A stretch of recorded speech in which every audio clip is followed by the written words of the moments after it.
দুৰ্গা পূজাৰ গোটেই অসমবাসী ৰাইজক মোৰ সজল ফাউণ্ডেশ্যনৰ ফালৰ পৰা আমি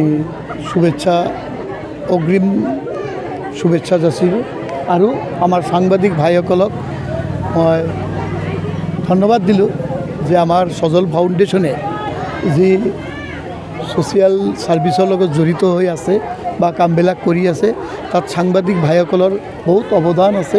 সদায় আমাৰ লগত থাকি আমাক যি সহায় আগবঢ়ায় তাৰ কাৰণে মই আমাৰ সাংবাদিক ভাইসকলক মই স্পেচিয়েলি ধন্যবাদ থেংকছ দিছোঁ।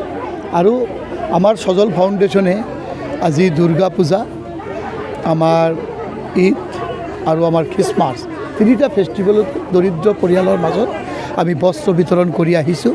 আৰু এইটো আমাৰ 2009ৰ পৰা সজল ফাউণ্ডেশ্যনে এই কাৰ্যক্ৰমটো কৰি আহিছে আৰু মই ভাবোঁ যে আমি এইটো কণ্টিনিউ ৰাখি যাম আৰু কৰি আছোঁ। সেইকাৰণে পূজা উপলক্ষে যে দুৰ্গা পূজা উপলক্ষে আমি এতিয়া হাওৰিয়া পেট, চাপকাটাটো এতিয়া হোৱা নাই, হাওৰিয়া পেট, ভোমৰাবিল, আমি পলাশগুৰি এইখিনি অঞ্চলটো কৰিলোঁ কভাৰ। আজি শিমলুটাবু VCTC আমি কমচে কম 500 পৰিয়ালক আজি বস্ত্ৰ বিতৰণ কৰিলোঁ।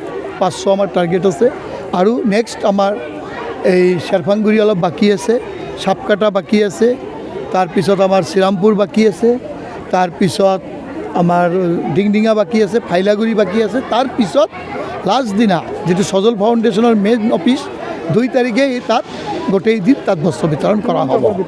টোটাল আমাৰ টাৰ্গেট আছে 4000 পৰিয়ালক কাপোৰ ডিষ্ট্ৰিবিউট কৰিম।